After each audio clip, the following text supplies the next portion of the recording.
नमस्कार विद्यार्थी मित्रांनो, पुन्हा एकदा तुमच्या सर्वांचं आयट्या परिवारामध्ये हार्दिक स्वागत। बघा रे, जनरेटर बरोबर आहे का? जनरेटर आपण काय बघितले? जनरेटरचे दोन प्रकार बघितले। काय रे? स्टेशनरी आर्मेचर रोटेटिंग फील्ड बरोबर आहे का? आणि दुसरा कोणता? स्टेशनरी फील्ड रोटेटिंग आर्मेचर, म्हणजे एक स्थिर ठेवायचा, एक रोटेट करायचा, पुन्हा एक स्थिर ठेवायचा, परत रोटेट मारायचा। मग आपण ह्या दोन्ही मधला कोणता चांगला जनरेटर आहे? कोणता चांगला जनरेटर आहे रे? कोणता?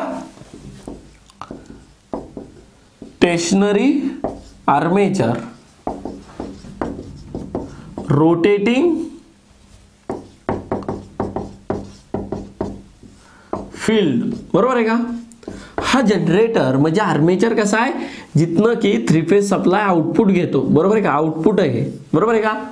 आणि जी रोटेटिंग फील्डला आपण काय करतो रे? डीसी सप्लाय देतो, स्थिर चुंबकीय रेषा प्रोड्यूस करण्यासाठी किंवा स्थिर चुंबकीय रेषा निर्माण करण्यासाठी काय करतो रे? डीसी सप्लाय देतो। आता ह्या डीसी सप्लायला आपण नाव म्हणलं होतं एक्साइटर। काय म्हणलं होतं रे? एक्साइटर। आणि इथं आउटपुट घेतोय आर्मेचर कडनं, मग हा यूज करायचा आहे आपल्याला बरोबर आहे का? मग ह्याच्यामध्ये स्टेटर आहे आणि हा काय आहे रे? रोटर आहे बरोबर आहे का? मग आता बघा, ह्या जनरेटरचे पुन्हा अजून दोन प्रकार पडले। बघा, ह्या जनरेटरचे आपण कळालं की हे चांगलं आहे, ह्याच्यावरनं परत दोन प्रकार पडले। कशाहून प्रकार पडले? की रोटरच्या कन्स्ट्रक्शन नुसार किंवा रोटरचे दोन प्रकार आहेत, त्यानुसार दोन जनरेटरचे प्रकार पडले। मग दोन जनरेटर कोणकोणते आहेत? एक सॅलिएंट पोल, सॅलिएंट पोल अल्टरनेटर। हे कशावरून पडलेत? कारण हा सॅलिएंट पोलचा रोटर ह्या अल्टरनेटर मध्ये असतो। ह्या प्रकारचा रोटर जो आहे, हा जो रोटर आहे, इथं सॅलिएंट पोल ठेवला की ह्या जनरेटरचं पूर्ण नाव झालं सॅलिएंट पोल अल्टरनेटर किंवा जनरेटर बरोबर आहे का? आता जर दुसरा जनरेटर आहे, ते अजून दुसरं नाव काय? सॅलिएंट पोल रोटर एक झाला। दुसरा रोटर कोणता आहे? नॉन फक्त सॅलिएंट पोल अल्टरनेटर किंवा त्याला अजून दुसरं नाव आहे सिलेंड्रिकल अल्टरनेटर। Cylindrical alternator. बघा, हा रोटर आहे, नॉन सॅलिएंट रोटर बसवलाय एका अल्टरनेटर मध्ये। हे रोटरचे टाईप आहेत। रोटरच्या प्रकारानुसार जनरेटरचे दोन प्रकार पडलेले आहेत। कोणते रे? सॅलिएंट पोल जनरेटर आणि नॉन सॅलिएंट पोल जनरेटर। आता हे रोटर दोन कसे असतात बरोबर आहे का? दोन रोटर कसे असतात हे आपल्याला बघायचंय। मग आपण हे रोटर बघू। रोटरच्या कन्स्ट्रक्शन नुसार म्हणजे रोटर मध्ये काय काय बदल झाले बरोबर आहे का? पहिल्यांदा आपण बघितलं की वाइंडिंग कशा कुठं, रोटरवर कोणती, स्टेटरवर कोणती, त्यानुसार दोन प्रकार पडले। आपल्याला कळालं की हा चांगला आहे, मग हा चांगला आहे, मग ह्याच्यावरनं हे दोन प्रकार पडले। ओके, मग मला सांगा रे, आपण बघा पहिल्यांदाच बघणार आहेत रोटर बघू। सॅलिएंट पोल रोटर। ह्या रोटर जर ह्या स्टेटर तर कॉन्स्टंट आहेत, दोघांचा पण स्टेटर सेमच आहे ह्या जनरेटरचा, फक्त कशामध्ये चेंज आहे रे? रोटरमध्ये। मग हा जो रोटर आहे आतमधला, बघा मी रोटरची डायग्राम काढतो आतमधला रोटरची, जो सॅलिएंट पोल असतो तुम्ही पण काढून घ्या।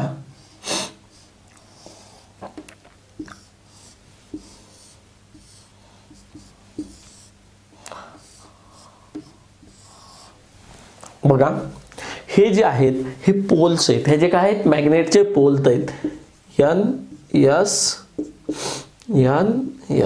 ओके। म्हणजे 1 2 3 4 पोल आहेत बरोबर आहे का? 4 पोल आहेत। बघा, ह्याच्यावरनं आपल्याला माहिती आहे रोटरला कोणती वाइंडिंग असते रे? Field winding, exciter winding. मग ह्याच्यावर ही जी वाइंडिंग वाउंड केलेली आहे, त्याला ह्याच्यावर जी वाइंड केलेली आहे ती जी आहे एकामेकांना सिरीज मध्ये करून काय केली रे? इकडनं डीसी सप्लाय काढलेला आहे, प्लस आणि मायनस इथं काय दिलेलं आहे, डीसी सप्लाय दिलेला आहे बाळांनो. ह्यालाच काय म्हणतात रे, फील्ड वाइंडिंग. ह्या वाइंडिंगला नाव काय आहे, field winding. Okay, field winding. हे काय आहेत, पोल आहेत. हे काय आहेत, पोल आहेत. बघा आता नीट लक्षात ठेवा. बघा हे पोल आहेत आणि पोलवर बघा मी गोल गोल काढतोय बरं का, गोल गोल काढतोय. ह्याला वेगळं, ह्याला नाव आहे डॅम्पर बार्स. काय आहेत, डॅम्पर बार्स.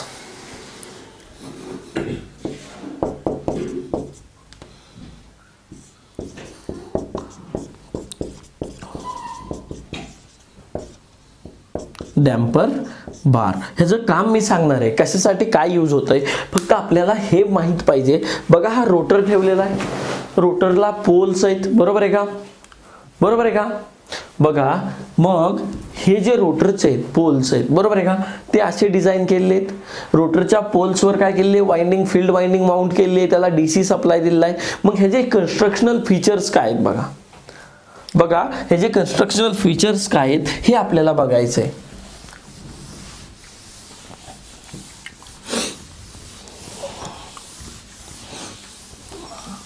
मग पहिल्यांदा आपल्याला काय दिसतंय रे, हे जे पोल्स आहेत हे कंटिन्यू पोल्स आहेत का रे. सपोज रोटर जर फिरला, बघा हे फॅन सारखं आहे, रोटर जर फिरला तर काय होणार आहे रे. बघा तुम्ही जास्त पात्याचा फॅन यूज करा, छोटा फॅन असतो, तुम्ही बघितला असेल काम करायला कुठे गेला असेल तर जास्त 4-5 पाते आहेत. त्याचा फॅन असेल तर कमी आवाज येतो, एकदम स्मूथ फिरतो.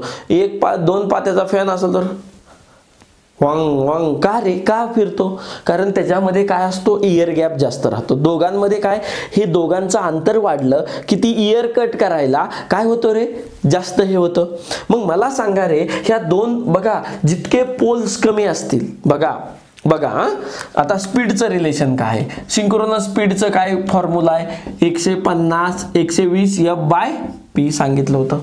बरोबर आहे का रे बाळांनो. जेवढे पोल्स कमी असतील तेवढे स्पीड काय होणार आहे, वाढणार आहे. बरोबर आहे का. सपोज बाळांनो जेवढे पोल्स कमी तेवढे स्पीड काय होणार आहे, वाढणार आहे. बाळांनो इथं जर मी 2च पोल ठेवले, बघा 2च पोल ठेवले तर ह्या दोघांमध्ये इयर वारा किती राहील रे, भरपूर राहील ना. भरपूर राहिल्यामुळं ते कसा आवाज करणार आहे, म्हणजे भरपूर नॉईस प्रोड्यूस करणार आहे. बरोबर आहे का. म्हणजे जी की तुम्हाला हजार्डस नॉईस आहे ती. आता नॉईसचं फंक्शन काय मी तुम्हाला सांगतो परत. नॉईस झाला म्हणजे काहीतरी बिघाड आहे. बरोबर आहे का. आपण नॉईस यायला लागला म्हणजे काहीतरी फॉल्ट झालाय म्हणतो. बरोबर आहे का. मग मला सांगा की हा जो जनरेटर आहे, हा जो रोटर आहे, ह्याच्यामध्ये काय असमान एअर गॅप आहे. असमान म्हणजे काय, नॉन युनिफॉर्म. युनिफॉर्म आहे का सगळीकडे सारखा. बघा हिथं बघा एअर गॅप किती एवढा आहे. बघा ह्या स्टेटर आणि रोटर मध्ये एअर गॅप बघा इथं शेंड्याला. बरोबर आहे का. ह्याच्या मिडलला किती एअर गॅप आहे, कमी आहे. हिथं किती आहे रे, थोडा जास्त आहे. हिथं किती आहे, त्याच्याहून जास्त आहे. हिथं किती आहे, खूपच जास्त आहे. हिथं अजून जास्त आहे, हिथं अजून जास्त आहे. म्हणजे युनिफॉर्म आहे का रे, सारखा एअर गॅप आहे का, नाही. म्हणजे असमान एअरचा गॅप आहे. बघा पहिलं फीचर काय आहे, असमान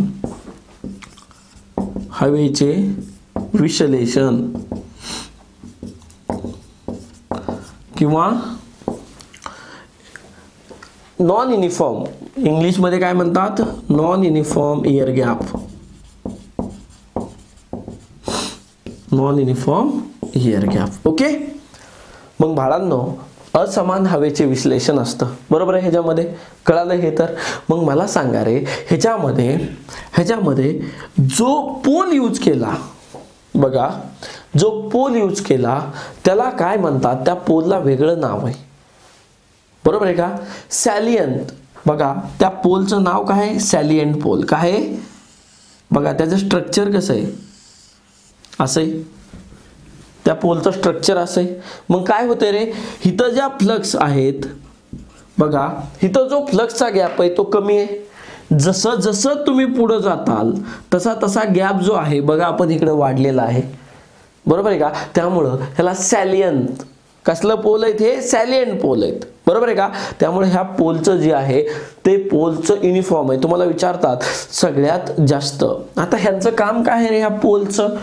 चुंबकीय रेषा प्रोड्यूस करायचं, चुंबकीय रेषा निर्माण करायचं. मग चुंबकीय रेषा जेवढा इयर गॅप असेल, मला सांगा बघा, हा तुमचा आहे चुंबकीय रेषा, इकडे बघा मी इथं पोल काढतोय, इथं चुंबकीय रेषा लवकर इकडे जाणार आहेत कट करायला, कारण काय होतं रोटर टू स्टेटर जातात आणि मग कट होतात आणि मग ईएमएफ निर्माण होतो. बरोबर आहे का? मग मला सांगा रे, इथनं ज्या चुंबकीय रेषा निघणार आहेत त्या इकडे जाणार आहेत, हितनं निघणार आहे त्यांना इयर गॅप किती जायचंय, जरा जास्त अंतर काटायचंय. कळतंय का? म्हणजे मला सांगा रे, इथं जर 2 चुंबकीय रेषा गेल्या तर इथं एकच चुंबकीय रेषा जाणार आहे. कळतंय का मी काय म्हणतोय? का तर ह्याचं अंतर कमी आहे. बरोबर आहे का? अंतर कमी आहे म्हणजे चुंबकीय रेषा, तुम्हाला विचारतात चुंबकीय रेषा सगळ्यात जास्त कुठं जातात, तर सेंटर जो असतो ना पोलचा, तिथनं सगळ्यात जास्त चुंबकीय रेषा स्टेटरकडे जातात. कुणाकडे? स्टेटरकडे, रोटरच्या ह्या पोलच्या सेंटर टिप पासनं. आणि जसं जसं सेंटर पासनं तुम्ही कोणत्या उजव्या किंवा डाव्या बाजूला जावा तसा तशा फ्लक्स काय होतात रे, कमी कमी होतात. का कमी कमी होतात? इयर गॅप काय होतो, वाढतो. मग मी तुम्हाला सांगितलं होतं ट्रान्सफॉर्मर शिकवताना, इयर गॅप जेवढा असेल तेवढ्या फ्लक्स काय असतात रे, कमी असतात. इयर गॅप मध्ये काय होतात, फ्लक्स लिकेज होतात. काय होतात? लिकेज होतात. बरोबर आहे का? नॉन युनिफॉर्म इयर गॅप सगळ्यात जास्त, दुसरा पॉइंट काय, सगळ्यात जास्त फ्लक्स कुठं असतात? सेंटर ऑफ द पोल, पोलच्या सेंटर टिपला. जसं जसं सेंटर पासून तुम्ही फॉरवर्ड किंवा पुढच्या दिशेने किंवा मागच्या दिशेने जातात तशा तशा फ्लक्स काय होत जातात, कमी कमी होत जातात. बरोबर आहे का? तुम्हाला विचारतात सॅलिएंट पोल मध्ये पोलचं स्ट्रक्चर कसं असतं? सॅलिएंट असतं. सॅलिएंट म्हणजे काय रे, मिडल ऑफ पोल चिपच्या मध्यभागी फ्लक्स जास्त असतात, परत कमी कमी होत जातात. कळालं? हे दुसरं फीचर कळालं. ह्याच्यामध्ये बघा मी तुम्हाला काय सांगितलं, ह्याच्यामध्ये पोल जास्त यूज करावा लागतात. का? नाहीतर मग नॉइस करल. बरोबर आहे का? पोल जास्त यूज करावा लागतात. या जनरेटर मध्ये बघा, या रोटरमध्ये पोल जास्त असतात. काय असतात रे? पोल जास्त असतात. मग बाळांनो, पोल जास्त असला, बरोबर आहे का, पोल जास्त असले की ह्या जनरेटरची रोटरची स्पीड कशी असणार आहे रे? बघा बाळांनो, NS = 120 F/P. बरोबर आहे का? मी काय सांगतोय बघा, पोल जास्त असले कशामुळं, नॉइस प्रोड्यूस होऊ नये. 2 असले की ओंग ओंग फिरेल, जास्त पोल्स असले की नॉइस कमी होईल. मग पोल जास्त असले की बाळांनो स्पीड काय होणार आहे रे, कमी होणार आहे. उलट आहे, उलट प्रोपोर्शनल आहे. म्हणजे पोल जास्त तर स्पीड काय रे, कमी होणार आहे. म्हणजे ह्या जनरेटरची स्पीड काय असणार आहे, स्पीड कमी असते. मग किती असते बाळांनो, मग किती असते, इकडे लक्ष द्या, किती असते, किती असते, 400 RPM टू 600 RPM. कुठं असते? 400 RPM टू किती, 600 RPM. मग तुम्हाला माहिती आहे जनरेटरचा स्पीड कमी असला की त्याची जी विद्युत ऊर्जा निर्माण होते ती काय होते रे, कमी असते. म्हणजे हा जर रोटर यूज केला तर ह्याची जनरेटरची कॅपॅसिटी काय होते, म्हणजे कॅपॅसिटी, त्याची क्षमता काय होते, कॅपॅसिटी ऑफ जनरेटर काय रे, कमी आहे. जनरेटरची कॅपॅसिटी किती आहे, कमी आहे. मग हा जनरेटर कुठे यूज करतात, हा रोटर कुठे यूज करतात, हा जनरेटर, हा रोटर यूज करून केलेला जनरेटर कुठे यूज करतात, जिथं हायड्रो पॉवर प्लांट आहेत, हायड्रो पॉवर प्लांट आहेत तिथं यूज करतात. कुठं? हा मोस्टली कुठं यूज करतात, हायड्रो पॉवर प्लांट. कुठं? त्यामुळं ह्या रोटरला अजून म्हणतात हायड्रो, ह्या जनरेटर, हा रोटर यूज करून जनरेटर बनवला ना, सॅलिएंट पोल जनरेटर, ह्याला अजून म्हणतात हायड्रो जनरेटर. काय म्हणतात? Hydro generator. हायड्रो जनरेटर मध्ये पोल जास्त असतात. बरोबर आहे का? आणि मी तुम्हाला काय सांगतो बघा, ह्याचं जे डायमीटर आहे, व्यास आहे बघा, ह्या टोकापासून ह्या टोकापर्यंत भरपूर आहे. बघा व्यास भरपूर आहे, पण ह्याची वापरला गेलेला एरिया कसा आहे रे, कमी आहे. व्यास तर एवढा मावलाय, व्यास एवढा मावलाय बघा, इथं एअर आहे, इथं एअर आहे, इथं एअर आहे. म्हणजे ह्याच्यामध्ये ह्याची प्रॉपर्टी काय रे, व्यास जास्त आहे. काय? व्यास म्हणजे डायमीटर, व्यास जास्त. आणि युजफुल एरिया ह्याला म्हणतात ॲक्सियल लेंथ. काय म्हणतात? ॲक्सियल लेंथ कमी, ॲक्सियल लेंथ कमी, बरोबर आहे का? व्यास जास्त आणि ॲक्सियल लेंथ काय रे? कमी आहे. मग मला सांगा रे, मला सांगा, म्हणजे मी ह्या जनरेटरचं बघा काय काय फीचर बघितलं. ह्या फीचर असमान हे आहे, बरोबर आहे का? असमान एअर गॅप आहे. असमान एअर गॅप असल्यामुळं ह्याला सायलिएंट रोटर यूज करतात. त्याच्या मिडलला काय असतात? फ्लक्स जास्त असतात. जसं जसं पुढं जाताल किंवा मागे जाताल तशा फ्लक्स काय होतात? कमी कमी होत जातात. या रोटरमध्ये पोल काय असतात? जास्त असतात. कमी जर यूज केले तर नॉईस येईल. मग पोल जास्त असले त्यामुळे ह्या जनरेटरचा स्पीड काय होतो? कमी असतो. स्पीड कमी असला की मला सांगा त्याची कॅपॅसिटी कशी होते? कमी होते, स्पीड कमी. मग हे जनरेटर कुठे यूज करतात? तर कुठं? हायड्रो पॉवर प्लांटला. हे विचारतात, हे जनरेटर कुठे यूज करतात? हायड्रो पॉवर प्लांटला. ह्या जनरेटरची कॅपॅसिटी कमी असते, बरोबर आहे का? आणि ह्याचा डायमीटर काय असतो? जास्त असतो, बरोबर आहे का? आणि ॲक्सियल लेंथ काय असते? कमी आहे. युजफुल एरिया काय रे? कमी आहे. मग मला सांगा रे, आता हे झालं हा सायलिएंट पोल जनरेटर. आता अनयुनिफॉर्म एअर गॅप असल्यामुळं काय होतं बघा? नॉन युनिफॉर्म एअर गॅप असल्यामुळं काय होतं? इथं फ्लक्स कसे आहेत रे? कमी आहेत. मग मला सांगा रे, इथं काय होतं? लोहचुंबकाची शक्ती कमी होते. फ्लक्स कमी असले की काय होते? लोहचुंबकाची शक्ती, म्हणजे इथं मॅग्नेटिक फील्ड स्ट्रॉंग आहे आणि इथं काय आहे? वीक आहे. त्यामुळं हे जे जनरेटर आहे बघा, हे जे जनरेटर आहे ह्या जनरेटरमध्ये काय लावतात? डॅम्पर बार्स असतात. काय असतात? Damper bars. काय डॅम्पर बार्सचं काम काय आहे? जर बघा ही स्टेटर आहे, ही रोटर आहे, ह्याचा एन पोल आहे, ह्याचा एस पोल आहे, हे चिटकलेले असतात मॅग्नेटिकली, फिजिकली नाही. कसे असतात? मॅग्नेटिकली. सपोज मी काय म्हणतो, रोटरचा पुढे गेला पोल, मग ह्याला काय केली? एअर गॅपमुळे कमी कमी यायला लागली ह्याच्या बघा, आणि स्टेटर काय पडला? मागं पडला. बघा रोटर पुढे गेला, स्टेटर मागं पडला. मग काय झालं रे? चुंबकीय रेषा कमी यायला लागल्या. बघा हितनं ज्या चुंबकीय रेषा इथं डायरेक्ट येणाऱ्या होत्या त्या अशा यायला लागल्या, म्हणजे कमी यायला लागल्या. मग डॅम्पर बारचं काम काय आहे? डॅम्पर बारचं काम काय आहे? डॅम्पर बार काय करतो माहिती का? रोटरला पुढे चालला की काय करतो? अरे पुढे जाऊ नको, तू स्टेटर सोबत फिर, मागं ये. कळतंय का? आणि जर तो मागं पडला तर डॅम्पर बार काय करतात? अरे तू मागं पडलाय, तू स्टेटर सोबत चल. कळालं का? म्हणजे जो काही गॅप पडतो त्याला म्हणतात हंटिंग. काय म्हणतात? हंटिंग. म्हणजे कमी जास्त होणे, स्पीड काय होणे?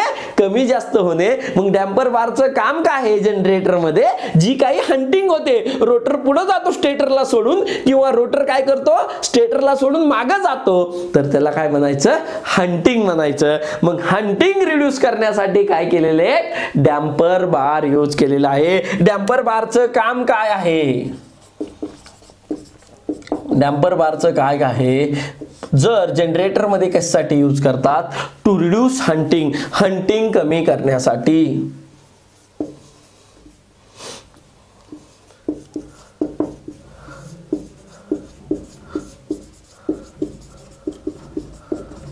हंटिंग कमी करण्यासाठी हे जनरेटर मध्ये आणि मोटर मध्ये स्टार्ट करण्यासाठी. मोटर मध्ये कशासाठी? स्टार्ट करण्यासाठी. मोटर आपण शिकत नाही, फक्त जनरेटर शिकतोय. जनरेटर मध्ये डॅम्पर बार्स कशासाठी करतात? हंटिंग कमी करण्यासाठी. मग ते कमी किंवा जास्त स्पीड करायचं हे कशावर काम करतं? डॅम्पर्स बार्स हे इंडक्शन मोटार म्हणून काम करतात. इंडक्शन प्रिन्सिपलवर. इंडक्शन प्रिन्सिपल फक्त एवढं लक्षात ठेवा, डीप मध्ये लक्षात ठेवायची गरज नाही. डॅम्पर बार्स हे कशावर असतात? इंडक्शन प्रिन्सिपलवर काम करतात. इंडक्शन मोटर केले, इंडक्शन प्रिन्सिपल काय हे कळेल. फक्त लक्षात ठेवा, डॅम्पर बार्स हे इंडक्शन प्रिन्सिपलवर, इंडक्शनच्या गुणधर्मावर काम करतात. मग ती जनरेटर असो इंडक्शनचा किंवा मोटर असो. पण कळालं? हंटिंग कमी करायचं काम. आणि ह्याच्या प्रॉपर्टी कळाल्या, बरोबर आहे का? त्यामुळं बघा, ह्याच्यामुळं ही जनरेटर जास्त यूज करत नाहीत. का रे? कमी कॅपॅसिटीचा होतोय. पोल जास्त वाढले की कॅपॅसिटी काय होतीये? कमी होते. म्हणजे जिथं लो कॅपॅसिटी तिथं यूज करतात. पण हा रोटर चांगला आहे का रे? नॉन युनिफॉर्म एअर गॅप आहे, डॅम्पर लागतंय ह्याला, बरोबर आहे का? हे सगळं ह्याला लागतंय. त्यामुळे हा जनरेटर लो कॅपॅसिटीसाठी जिथं जिथं लो कॅपॅसिटी तिथं यूज करतात. पण हाय कॅपॅसिटी कोणता यूज करतात ते आपण नेक्स्ट लेक्चरमध्ये बघणार आहे. पण ह्याचं जर माहीत असलं तर तो 0 सेकंदात फक्त 5 मिनिटात होणार आहे. ओके, आणि त्याचं नाव आहे नॉन सॅलियंट पोल. बरोबर आहे का? नॉन सॅलियंट पोल नाही म्हणजे त्याला सायलेन्सी नाही, तो डायरेक्ट फ्लॅट आहे. काय आहे? फ्लॅट आहे. ह्याला कसं आहे रे, असा कर्व आलेला आहे. मग त्याला नॉन सॅलियंट म्हणजे कसा असेल? Direct flat. ओके, नावामध्ये सगळे किंवा सिलेंड्रिकल त्याला म्हणलेलं आहे. ओके, आज इथंच थांबू, नेक्स्ट लेक्चरमध्ये भेटू. Thank you so much.